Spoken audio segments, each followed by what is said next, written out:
Part 1, Tupac Shakur. Las Vegas. Late summer. Neon lights. Loud streets. A city built on risk and spectacle. Tupac Shakur moves through it like someone already half elsewhere. He is not hiding. He is not slowing down. He is acting as if time has become a hostile witness rather than a companion. This is the year when his life feels compressed, urgent, and dangerously accelerated. Tupac is not just a rapper at this point. He behaves like a man narrating his own ending in advance. In interviews, in lyrics, in private conversations, death is not a distant concept. It is a daily presence. He talks about it calmly. Not with panic. Not with denial. With familiarity. As if the outcome has already been accepted, only the timing remains unclear. His music reflects this state of mind. The songs are filled with images of betrayal, danger, isolation, and an early exit. He speaks about being targeted. About trust turning into threat. About living fast because the horizon looks short. These are not metaphors used once or twice. They form a pattern. Repetition turns fear into structure. Structure turns fear into expectation. Tupac does not write like someone imagining a possible future. He writes like someone documenting a process already in motion. The language often slips into past tense. He talks as if events have already occurred. As if he is reporting from the other side of a line that has not yet been crossed. This is what unsettles people around him. Not the darkness itself, but the certainty with which it is delivered. During this period, he adopts the name Machiavelli. The reference is deliberate. A thinker associated with deception, survival, and the idea that disappearance can be a strategy. The album recorded under this name carries a different energy. It sounds rushed, intense, almost desperate. Sessions blur together. Songs pile up rapidly. There is no sense of patience. Only output. Only urgency. As if he is racing against an invisible clock. People close to him notice the pace. Long nights. Endless recording. Little rest. He behaves like someone trying to leave evidence behind. Not fame. Proof. Proof that he was here. Proof that he understood what was coming. This is not the behavior of someone planning a long future. It is the behavior of someone settling accounts. The video for I Ain't Mad at Cha adds another layer. The imagery mirrors his own fears. A sudden loss. A separation between life and something beyond it. The tone is reflective, almost resigned. When viewed later, the visuals feel less like fiction and more like rehearsal. A symbolic goodbye disguised as storytelling. Then comes the night. A boxing event. High energy. Crowds. Movement. Tupac is not withdrawn. He is visible. Vocal. Engaged. He leans into the chaos instead of stepping away from it. Afterward, while traveling through the city, everything compresses into a short moment at an intersection. A pause. A vehicle beside him. Sudden noise. Confusion. Impact. The moment his music has been circling for years finally arrives. He survives the initial incident. Barely. He is taken to a hospital. Machines take over what his body cannot do on its own. Days pass. The world watches. Rumors spread. Hope rises and falls repeatedly. His mother sits with the weight of an impossible decision. Love collides with reality. Eventually, support is withdrawn. The body lets go. Afterward, people begin searching backward. Dates. Numbers. Patterns. He was injured on a date connected to his album themes. He passed after a span that aligns with symbols he often referenced. Even the time of day becomes part of the story. 7 appears again and again. To some, this feels meaningful. To others, it feels like human instinct reaching for order in chaos. This is where the central question emerges. Did Tupac foresee his end in a real, almost prophetic sense?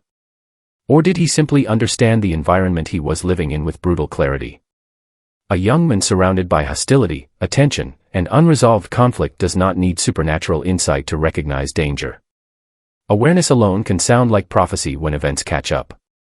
Another possibility is more unsettling. When a person repeats an expectation long enough, behavior begins to align with it. Caution erodes. Risk feels inevitable. Survival stops being a priority and becomes a temporary delay. In that state, prediction and participation start to overlap. Fate and choice blur. Tupac turned anxiety into art. He turned fear into language. He transformed vulnerability into strength on record. The same intensity that fueled his creativity may have also narrowed his options. He lived loudly because silence felt dishonest. He refused to step back because retreat felt like surrender. Today, his legacy exists in two parallel forms. The music stands on its own. The storytelling. The emotion. The insight. At the same time, the circumstances of his death have become inseparable from the work. Listeners hear the songs differently now. Not as expression, but as foreshadowing. Not as performance, but as documentation. Whether this was prophecy or probability remains unresolved. What is clear is that Tupac lived in constant dialogue with the idea of ending. He did not avoid it. He challenged it. He studied it. And in doing so, he left behind a body of work that feels less like a catalog and more like a record of awareness.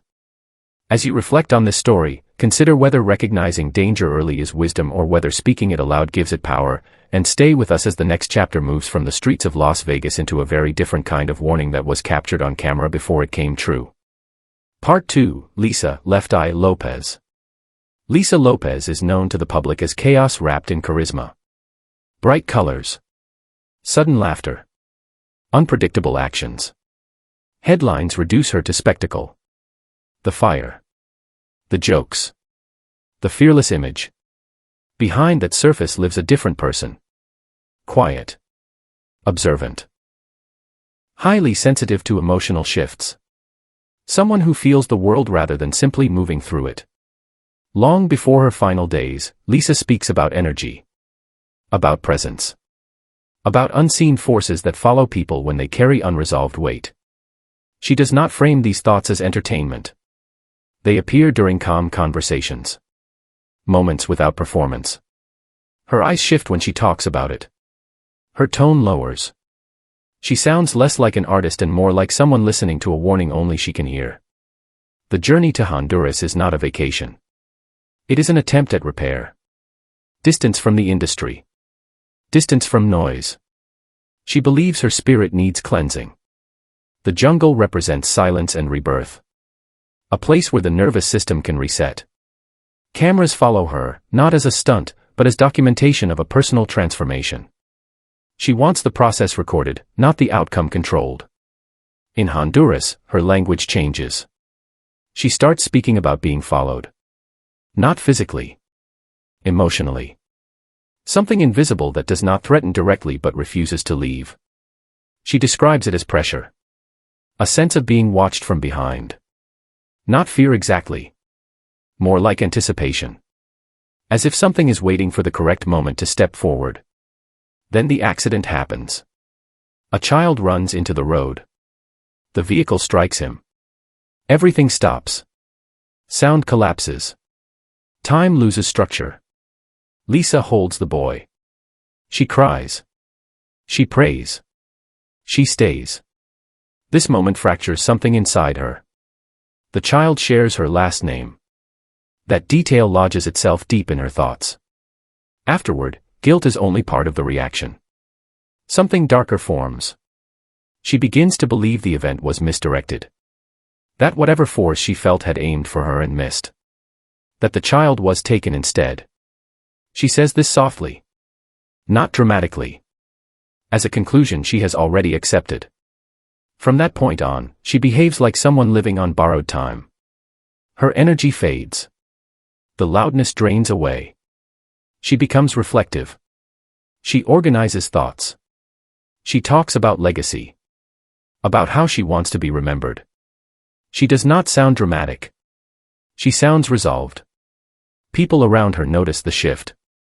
The camera notices it too. There is a stillness where there used to be movement. The filming continues. Not because anyone expects danger, but because it has become routine. The camera sits on the dashboard. The road stretches ahead. Conversation is minimal. There is no rush. No reckless motion. Everything appears controlled. Then the road changes. A moment of reaction.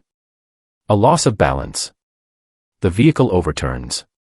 The aftermath is stark. Several people are in the vehicle. Only Lisa does not survive.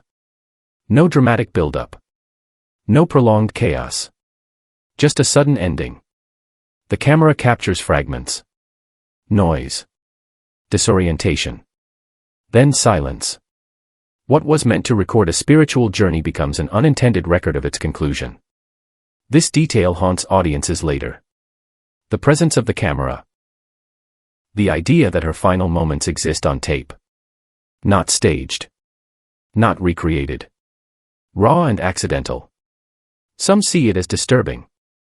Others see it as proof of inevitability. As if the act of documenting made the outcome unavoidable. After her passing, people revisit her words. The feeling of being chased. The belief that a mistake would be corrected.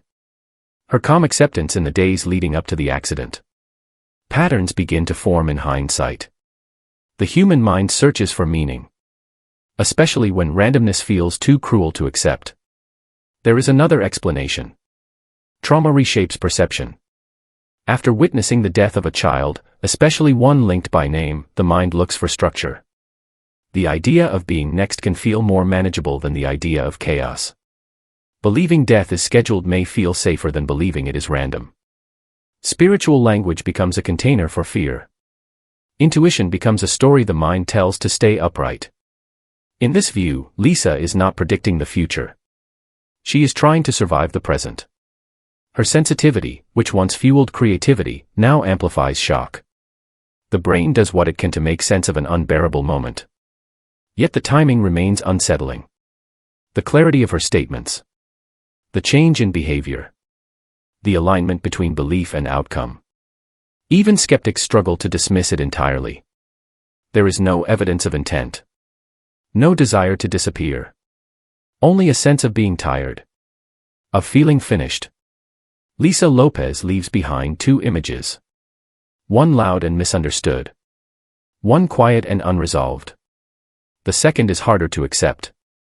It asks uncomfortable questions about awareness and vulnerability. About whether some people feel danger earlier than others.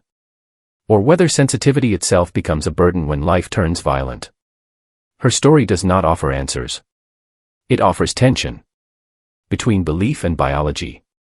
Between intuition and trauma response. Between spiritual language and psychological survival. The camera does not explain anything. It only confirms that the fear was real, regardless of its origin. As you sit with this story, ask yourself whether sensing an ending means understanding it, and stay with us as the next chapter moves from intuition and fear into a quieter, poetic obsession with water and disappearance. Part 3, Jeff Buckley. Jeff Buckley enters the story as a contradiction. A voice that feels celestial. A life that stays narrow and solitary. On stage he opens everything. Off stage he retreats. He keeps distance. He listens more than he speaks. Fame never fits him comfortably. It presses in rather than lifting him up. People describe his singing as otherworldly. Angelic becomes the easy word. It follows him everywhere. That label carries weight. Angels are not meant to stay long. The idea lingers even when no one says it aloud. Jeff hears it. He absorbs it. He does not argue with it. The shadow of his father stretches across his life. Tim Buckley. Brilliant. Elusive. Gone young. Jeff grows up without him yet cannot escape him. The similarity in their voices unsettles listeners. It unsettles Jeff more. He is praised for a gift that already feels borrowed. Legacy becomes pressure rather than protection. Grace is his only completed studio album. Every track carries departure inside it. Fire and water appear again and again. Love feels temporary. Beauty feels fragile. The songs do not rage against endings. They accept them. They lean toward them gently. There is no threat in the music. Only surrender wrapped in melody. The lyrics speak of letting go. Of waiting. Of not being afraid to cross a line when the moment arrives. Listeners hear romance. Jeff seems to hear something else. Friends recall him talking about dying young. Not dramatically. Casually. As if stating a preference rather than a fear. Dreams repeat. Water returns. Rivers. Oceans. Immersion. He speaks about water as if it is a threshold. A place where things change state. Not danger. Transition. He does not frame it as loss. He frames it as movement. Memphis becomes the next chapter. A city shaped by a river that never stops moving. The Mississippi defines its rhythm. Jeff relocates there to work on new music. He lives simply. He walks alone. He spends time near the water. The river becomes familiar. Almost domestic. The night at Wolf River Harbor does not begin with darkness. It begins calmly. Jeff is in a good mood. He laughs. He talks. There is no argument. No visible distress. The setting is industrial. Barges. Tugboats. Still water hiding strong currents beneath the surface. Without preparation, he steps into the river. No change of clothes. No removal of heavy boots. He wades in fully dressed. He swims. He sings. His voice carries across the water. It is playful. Almost childlike. A moment of freedom rather than despair. A tugboat passes. Its wake disturbs the surface. Waves roll back toward shore. The water shifts. Attention drifts for seconds. When eyes return, the river is empty. No struggle. No call. No sign. Jeff Buckley is gone. The search takes days. Boats comb the water. Helicopters scan the surface. Music stations play his songs. Lyrics once poetic now feel literal. Waiting. Fire. Not being afraid to go. The words change shape in the air. His body is eventually found. The report is clear. No substances. No impairment. No external interference. The conclusion is simple. Accidental drowning. Physics. Weight. Current. Silence. For many, the simplicity is unacceptable. The details resist logic. The boots. The clothing. The industrial waterway. The decision to enter without caution. These choices do not align with instinct. They feel intentional even when evidence says otherwise. Psychology offers one path. Subconscious attraction to risk. Romanticizing danger. Losing awareness in the moment. Music overpowering judgment. A free spirit miscalculating reality. This explanation fits the surface. Another path goes deeper. A man shaped by absence. A father lost early. A career defined by expectations of transcendence. A voice treated as temporary by those who loved it. Living in a state where disappearance feels natural rather than tragic. Jeff never speaks of ending his life directly. He never leaves instructions. He never announces a farewell. What he leaves instead is atmosphere. Mood. A sense of leaning forward rather than stepping back. Water in his work is not violent. It is quiet. It does not attack. It receives. That gentleness shapes interpretation. The idea of a soft exit. A dissolving rather than a breaking. Whether that idea came from art or seeped into life remains unanswered. Fans debate endlessly. Accident versus intention. Carelessness versus surrender. Each side finds evidence. Neither finds certainty. The river keeps its silence. What remains is potential. An unfinished body of work. Songs that point toward futures never recorded. A second album imagined but never completed. Influence spreads anyway. Voices across genres echo his phrasing. His version of Hallelujah becomes definitive. A song about brokenness sung by someone who seemed to understand it deeply. Jeff Buckley becomes a symbol not of excess, but of fragility. A reminder that sensitivity can be both gift and exposure. That awareness does not always protect. Sometimes it draws people closer to the edge they understand too well. The question persists because it has no clean answer. Was this a tragic misjudgment in a moment of freedom? Or was it the final expression of a life that always felt temporary? The river does not clarify. It only completes the pattern. As you consider this story, think about whether recognizing beauty in endings changes how we approach risk, and stay with us as the next chapter moves away from poetry and water into a sudden and brutal reminder that some endings arrive without warning at all. Part 4, Mike Edwards. Mike Edwards represents the opposite of warning. No dreams. No lyrics. No intuition. No sense of pursuit. His story begins after the noise has already faded. After the tours. After the stages. After the applause that once defined his identity. As a founding member of Electric Light Orchestra, Mike lived inside spectacle early on. Costumes. Theatrics.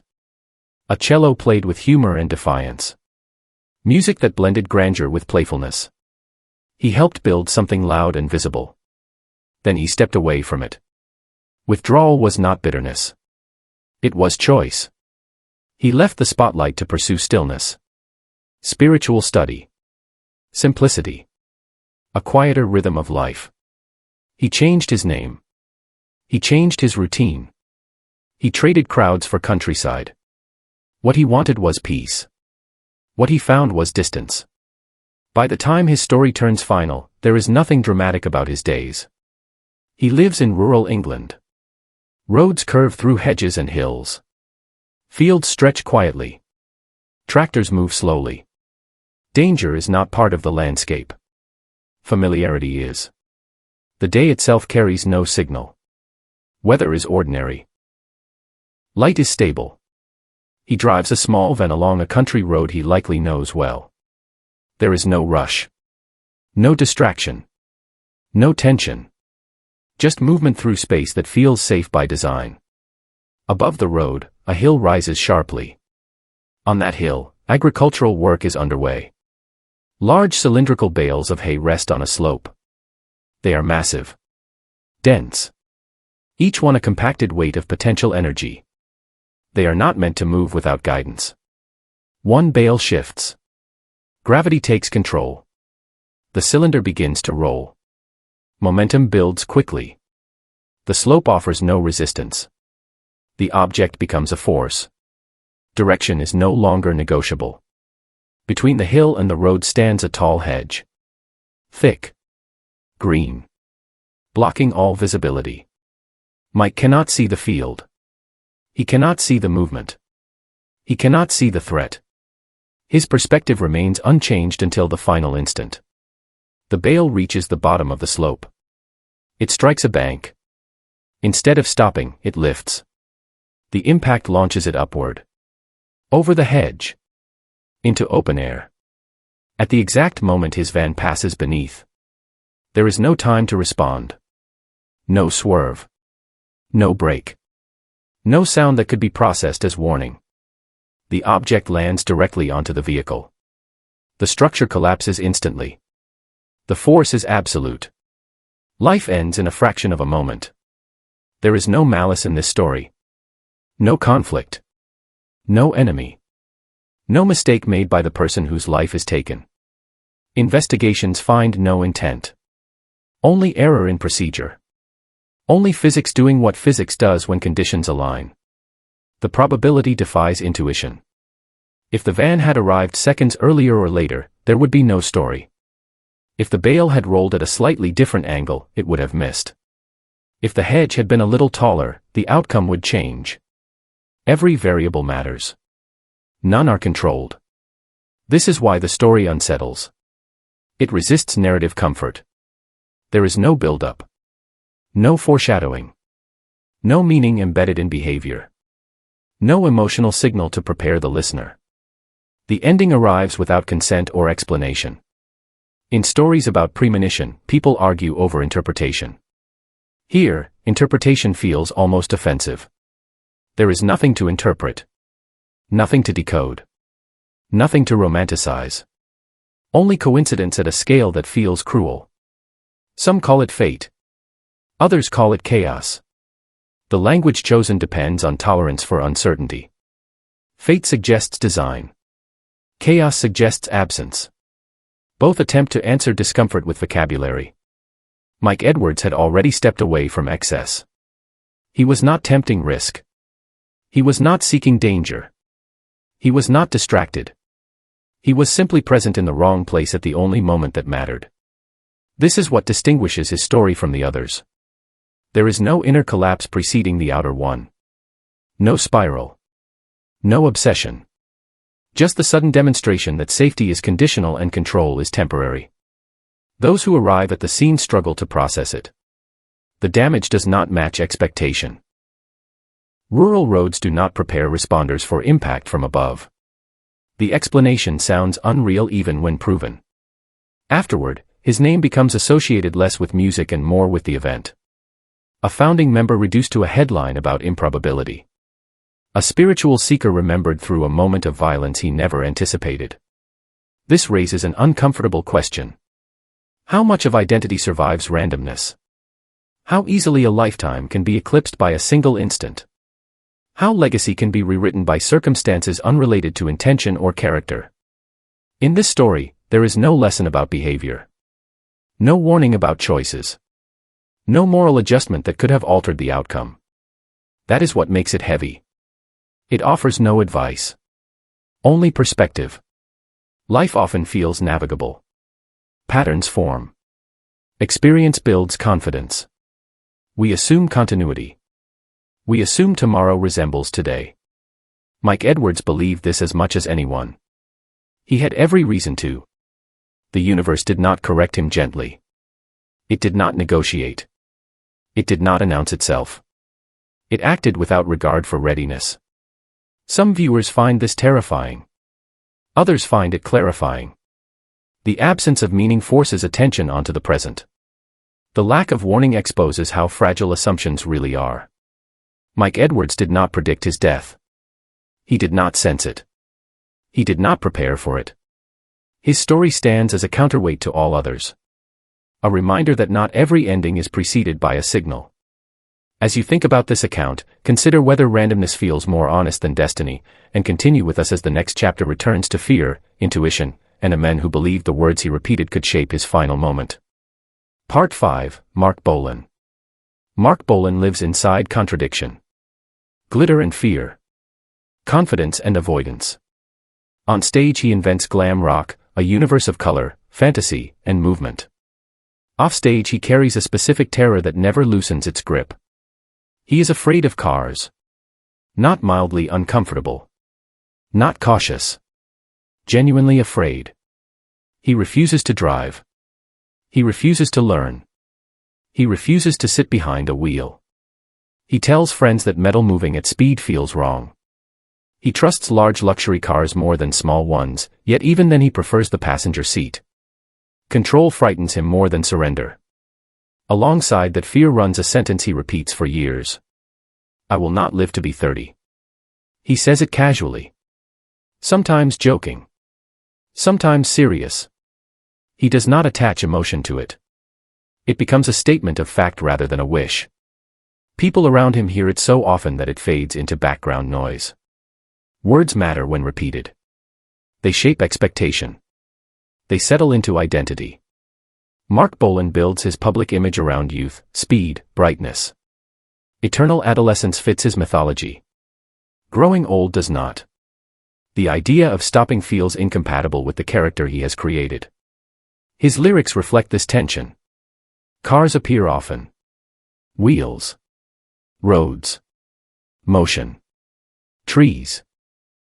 Objects that frame travel and impact. At the time, they read as surreal imagery. Mythic decoration. Later, they read differently. Symbols begin to align with reality in ways that feel uncomfortable. One line stands out after the fact. A reference to foxes and trees. At first it sounds abstract. Wordplay. Poetry. After the accident, people notice details. The license plate on the car that carries him that night contains the word fox. The object struck is a tree. A sycamore. Coincidence becomes the center of debate. Did he imagine the image and later live inside it? Or did meaning get assigned backward? The human brain is skilled at building patterns from fragments. Especially after loss. The night itself is quiet. No excess. No chaos. He is riding with his partner. She is driving. He trusts her. The car is small. A mini. Lightweight. Vulnerable. The opposite of what once made him feel safe. The road is damp. Early hours. Reduced visibility. The car loses control. It leaves the road. It hits the tree. The impact is focused on the passenger side. Mark Bolan does not survive. His partner does. Injured. Shocked. Alive. Timing sharpens the cruelty. He is weeks away from turning 30. The age he claimed he would never reach. The statement he repeated becomes an endpoint. The calendar confirms it.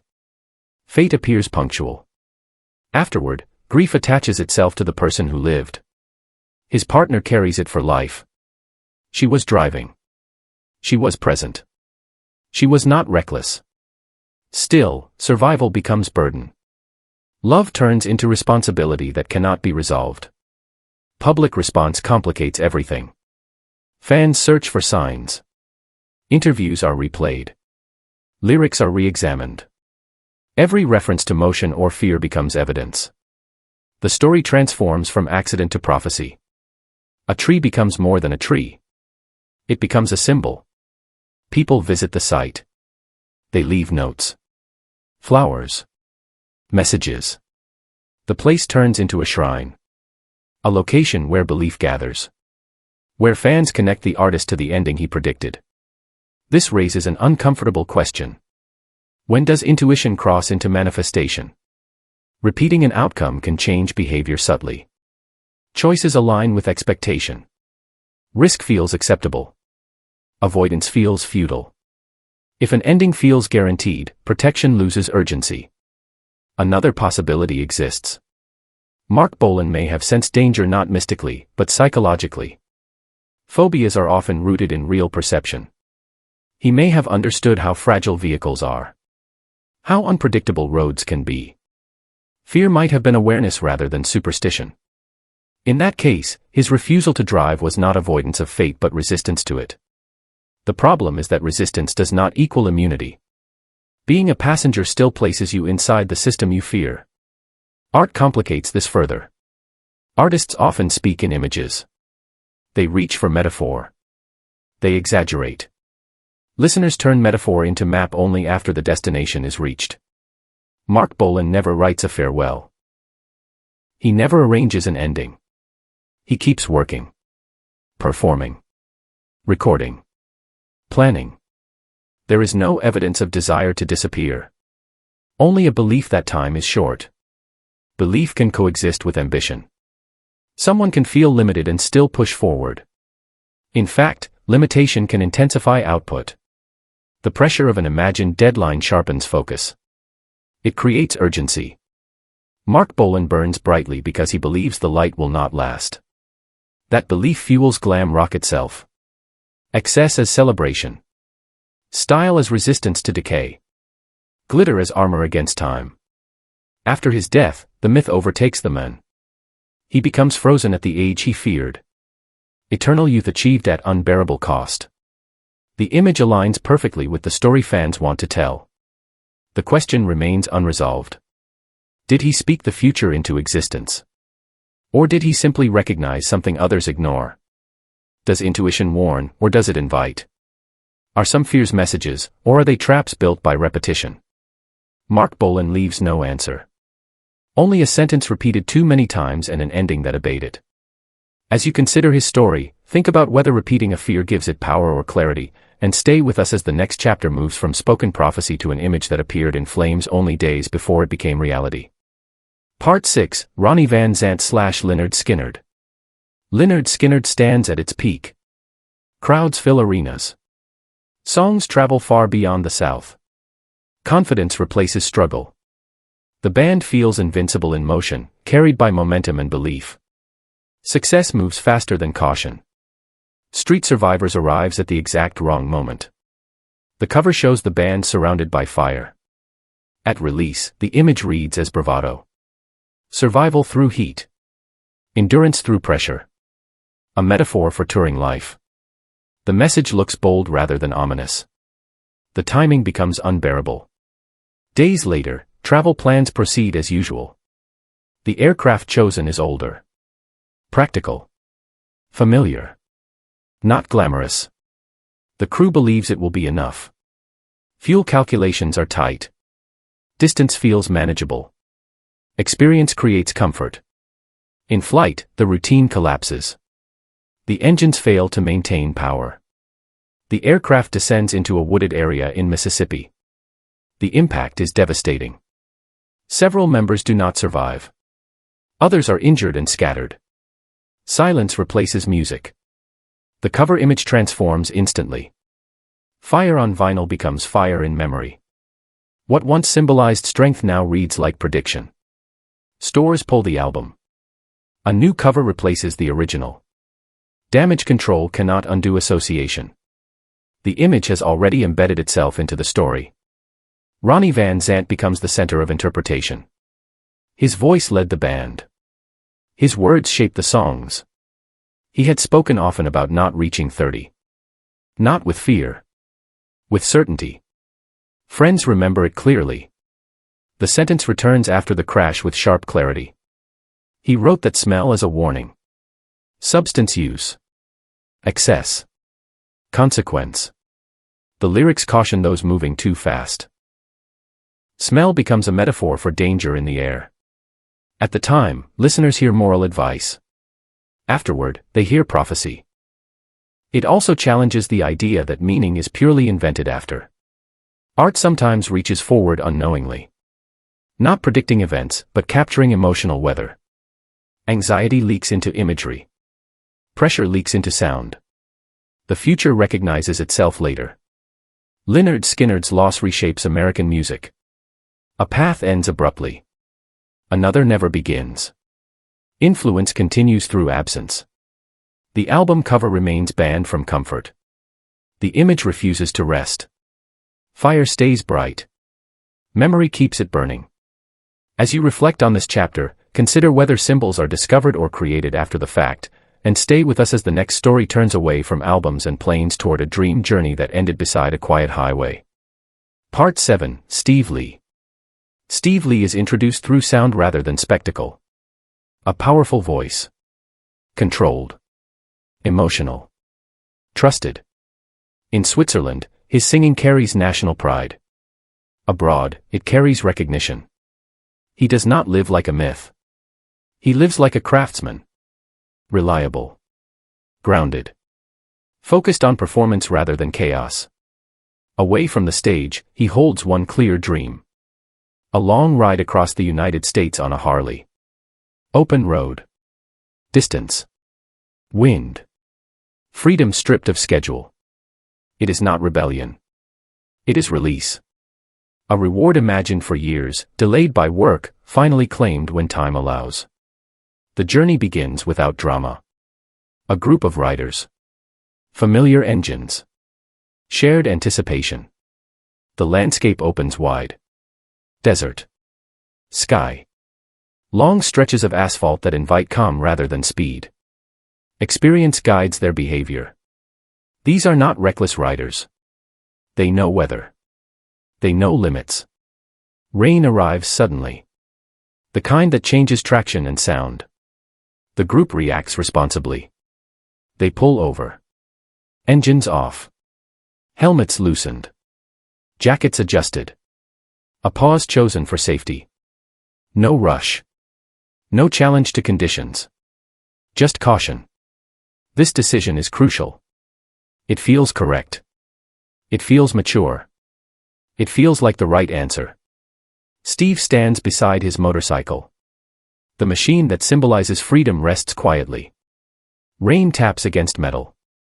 Conversation fades into routine movement. Far behind them, another vehicle loses control. A large truck on wet pavement. Momentum shifts. Tires fail to grip. The trailer swings. It does not aim. It does not choose. Physics takes over without intention. The trailer collides with the parked motorcycles. The impact transfers energy. Heavy machines lift. Metal becomes motion. One motorcycle is thrown. It crosses space violently and strikes Steve. The moment ends everything. There is no warning. No chance to react. No decision left to make. The symbol of freedom becomes the instrument of loss. The dream turns inward and collapses. Others survive. Steve does not. His partner witnesses the event. She stands close enough to understand what happened. Far enough to be spared physically. Close enough to carry it forever. Investigations follow. No substances. No speed. No recklessness. No malice. Weather and timing. Ordinary factors aligning precisely. Responsibility dissolves into circumstance. There is no enemy to blame. Only conditions. This detail unsettles people. Stories often need villains. A driver. A choice. An error. Here, blame refuses to settle. Everyone involved did what they believed was right. That truth offers no comfort.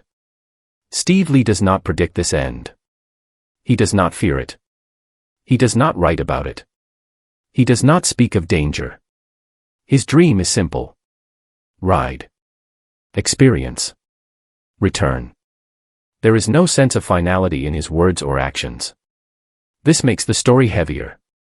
The absence of warning removes narrative preparation. The decision that should have protected him becomes the point of vulnerability. Safety turns into exposure. People struggle with this paradox. We are taught that caution extends life. That slowing down reduces risk. That preparation protects. Here, preparation becomes the condition that allows the outcome. If the group had continued riding, they would have been miles ahead.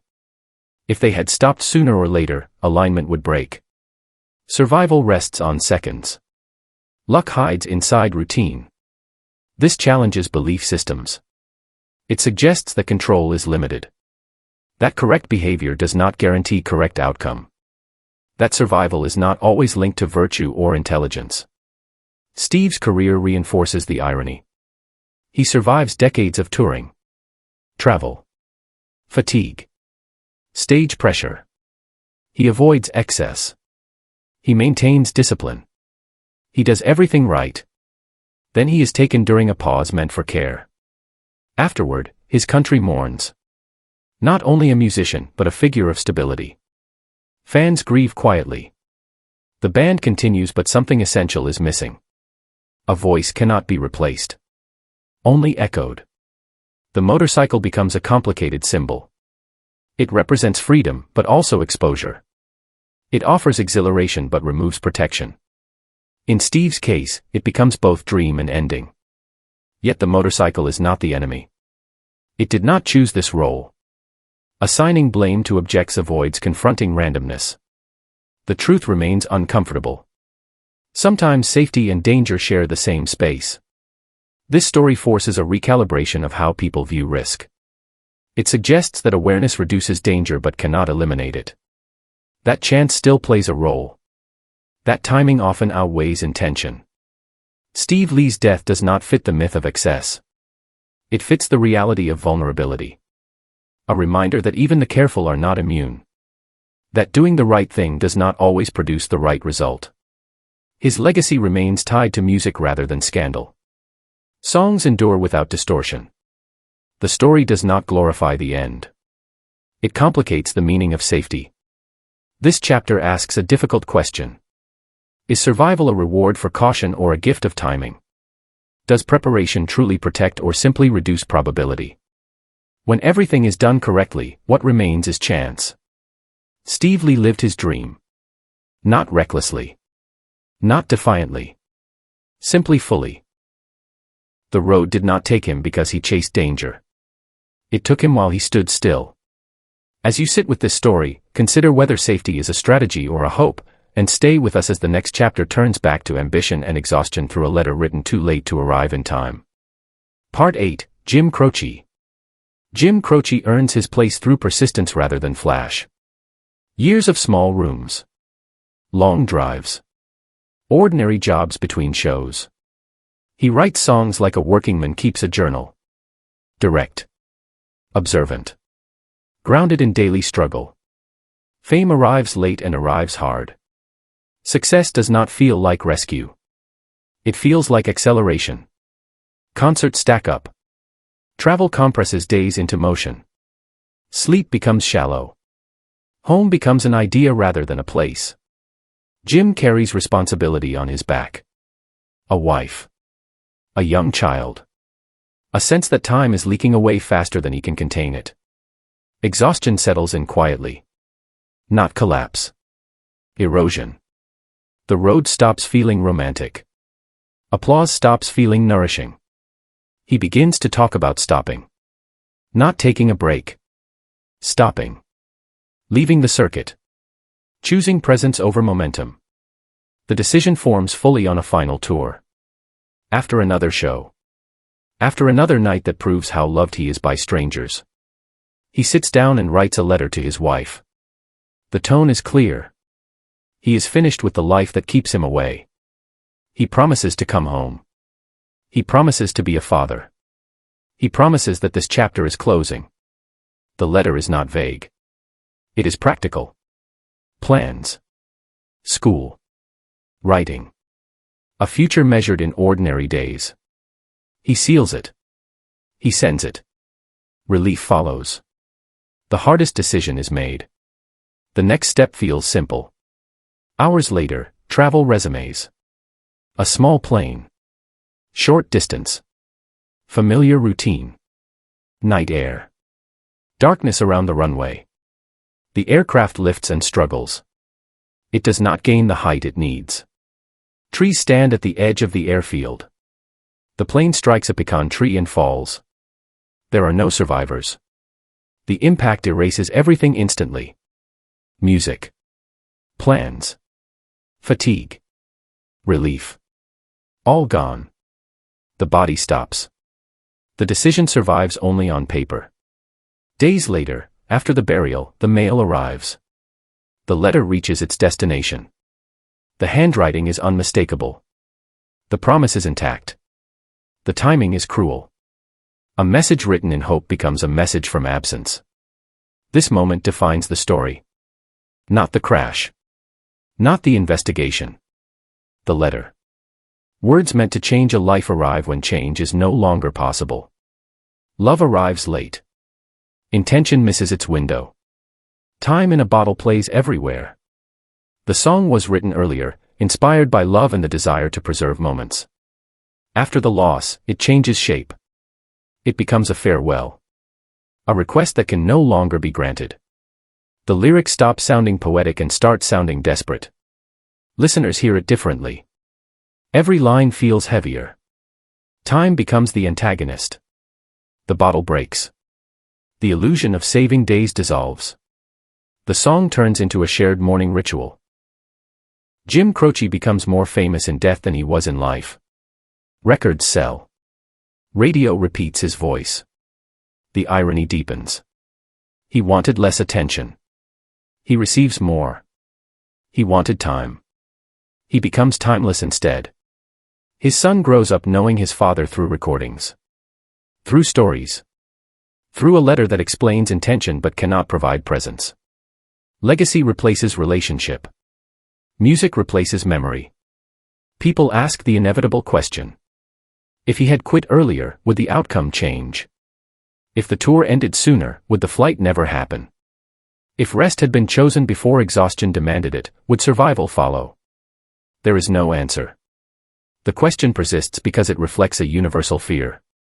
Waiting too long. Choosing later. Believing there will always be one more chance to turn around. Jim did not predict his death. He predicted his escape from the road. He was correct about his limits. Incorrect about timing. Awareness arrived. Action followed. Consequence did not wait.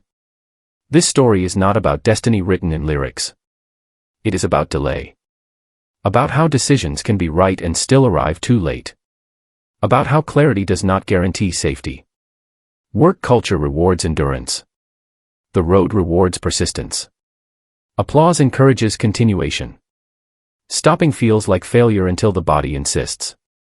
Jim recognized this. He named it. He tried to exit. The plane does not care about intention. Trees do not respond to resolve. Physics interrupts narrative. Reality ignores readiness. After the loss, his songs take on instructional weight. Not warnings about danger, but warnings about postponement. About assuming that the future will hold space for correction. Jim Croce becomes a symbol of the cost of waiting. Not because he ignored the signs, but because he honored them late. His awareness was accurate. His timing was not. This is why the letter hurts more than the crash. The crash is sudden. The letter is intimate. It proves that he understood exactly what mattered. It proves that understanding alone is not protection. Time in a bottle continues to play because people recognize themselves in it. The desire to pause life. To store love. To negotiate with time. The song offers comfort and accusation at once. Jim Croce did not chase danger. He chased stability. He did not seek legend. He sought home. The road ended him anyway. His story leaves a single unresolved thought. When the moment to leave arrives, how quickly must we act to outrun momentum?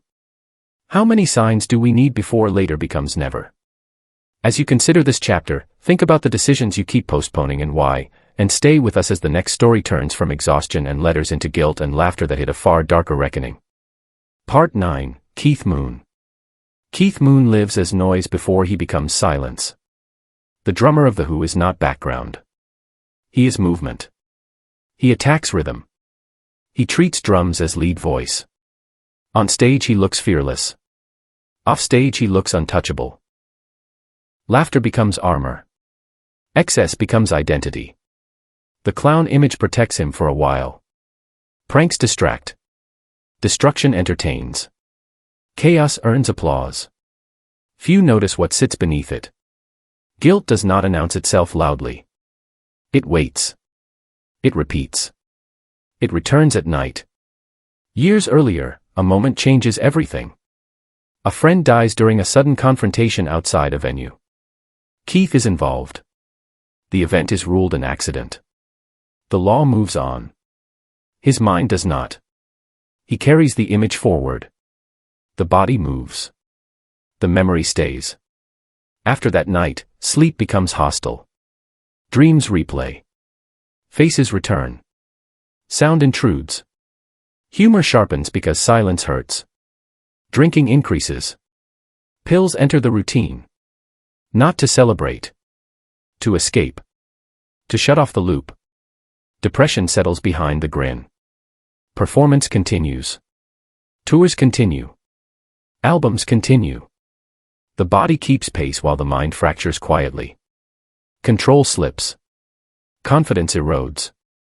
Fear of inadequacy replaces fearlessness. The band releases an album late in the decade. The cover shows Keith sitting backward on a chair. On the back of the chair are words that feel like a joke at first. Not to be taken away. The phrase fits his reputation. It also reads like a plea. Images gain meaning after events. At the time, few pause. The music sells. The shows continue. Keith struggles to keep up. Hands shake. Timing wavers. He feels exposed. The fear of being replaced grows louder than the crowd. Doctors intervene. A sedative is prescribed to help him stop drinking. The intention is stability. The result is dependence. The medication dulls the edge for a few hours. Then the edge returns sharper. Dosage increases. Nights stretch. He stays in a London apartment owned by another musician. The place has history. Another famous singer died there years earlier at the same age Keith has reached. He knows this. The knowledge unsettles him. He stays anyway. One night follows a familiar pattern. A social event. A return home. Restlessness. Anxiety. He wants sleep without dreams. He takes more than recommended. Not to disappear. To rest. To stop the images. Morning never arrives. The cause is recorded plainly. The outcome is final. He is 32 years old. The same age as the earlier death in that apartment. The same room. The coincidence feels cruel. Public reaction searches for category. Not an intentional farewell. Not a random mishap. Something in between. A slow erosion that ends quietly. The label matters less than the absence. The idea of guilt killing from the inside takes shape here. No dramatic act. No announcement. Just years of pressure collapsing inward. The body gives in where the mind cannot forgive. Keith Moon never stops playing drums. Even near the end, the instinct remains. He is still considered unmatched. Style freezes at its peak because the peak never declines. The legacy locks in place. The Who continue without him. Songs exist. Performances continue. The chemistry changes. Something volatile disappears. The music becomes steadier. Less dangerous. Safer. Different. Fans revisit the album cover. The chair. The phrase. Meaning floods backward. What was humor becomes omen. What was design becomes message. This transformation happens because grief needs shape. Keith Moon spoke often about dying young. A line from a famous song becomes personal philosophy. He lives as if time is limited. He jokes about it. He embodies it. Repetition hardens belief. The deeper question remains unresolved. Can guilt shorten life without intent? Can unresolved trauma rewrite the body? Does the mind sabotage survival when forgiveness never arrives? Keith Moon is not a lesson in excess alone. He is a lesson in what laughter can hide. In how applause can mask pain. In how unresolved moments demand payment later. There is no villain in this story. No courtroom answer. Only a private reckoning that became public through absence. Music remains loud. The silence beneath it explains more. As you think about this chapter, consider whether the heaviest wounds are the ones no one sees, and stay with us as the final story shifts from guilt and accident to a career built entirely around the idea of an ending that arrived exactly as written. Part 10. The notorious Big Christopher Wallace builds a career around endings. Not as shock. As architecture. From the beginning, mortality is not a theme he visits. It is the frame that holds everything else together. His debut album is titled Ready to Die. Not metaphorically ready. Not jokingly ready. Plain readiness. Acceptance before achievement. This choice defines perception. Listeners hear hunger and ambition. Beneath it sits resignation. He speaks as someone aware that success and danger grow together. Fame does not feel like escape. It feels like exposure. Every step upward widens the target. The second album is planned as Life After Death. The title assumes continuation beyond disappearance. Either spiritual or cultural. The implication is clear. The body ends. The voice persists. He structures his work like a document meant to outlive him. In the months before his death, the imagery intensifies. Photo shoots place him in cemeteries. Hearses appear as props. Tombstones become scenery. At the time, critics call it aesthetic. Street realism. Dark branding. In hindsight, it looks like rehearsal. Interviews from this period shift in tone. The bravado thins. Fear surfaces. Not exaggerated. Not performative. He speaks about being scared. About feeling watched. About knowing that retaliation follows loss. Tupac is gone. The balance is broken. He returns to Los Angeles despite hesitation. Official reasons involve promotion and peace. Unofficially, the move feels forced by expectation. Courage becomes obligation. Absence reads as weakness. He goes anyway. The night unfolds without spectacle. A music industry event. Crowds. Security. Vehicles moving through city streets. Routine shapes behavior. Familiar patterns lower guard. At an intersection, movement stops briefly. Another vehicle draws close. There is no warning that registers as danger. The moment ends suddenly. His voice is still playing from the speakers. Lyrics about survival and loss overlap with reality. The irony cuts deep. He does not survive the encounter. The city absorbs another legend. Questions begin immediately. Witnesses exist. Details conflict. Official answers stall. Years pass without resolution. The case remains open in memory if not in court. This lack of closure feeds myth. Silence invites speculation. Conspiracy grows where certainty fails. Every rumor finds an audience. Truth becomes secondary to narrative. 16 days later, Life After Death is released. The timing shocks the culture. Songs feel pre-recorded farewells. Celebration and mourning merge.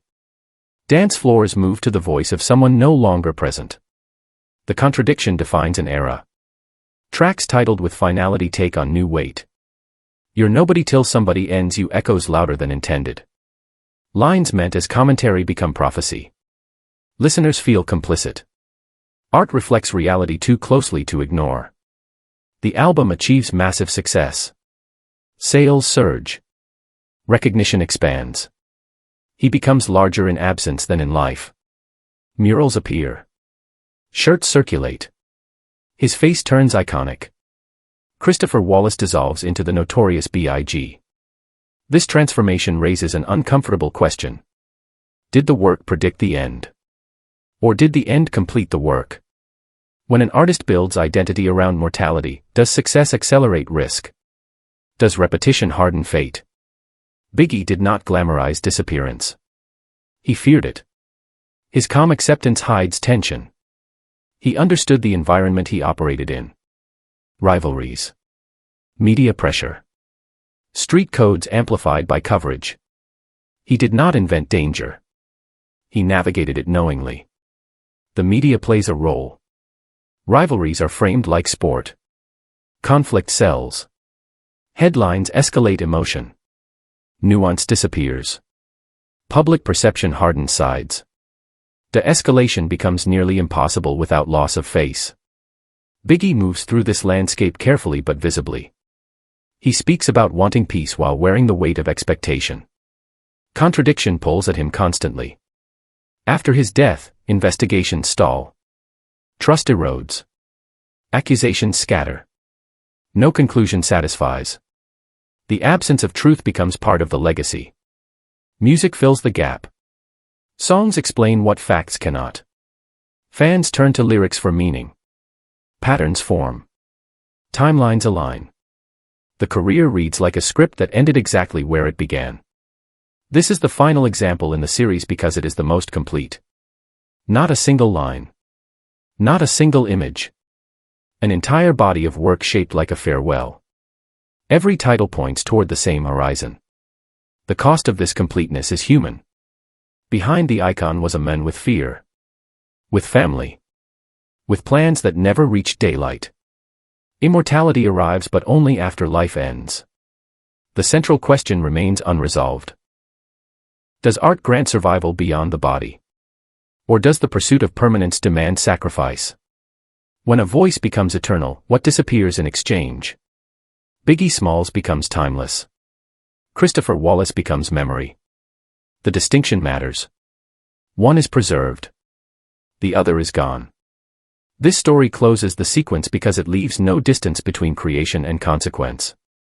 The work does not hint at the end. It names it. Then lives toward it. As you sit with this final chapter, consider whether repeating an ending gives it power or clarity, and reflect on how often we confuse legacy with safety when the two rarely coexist.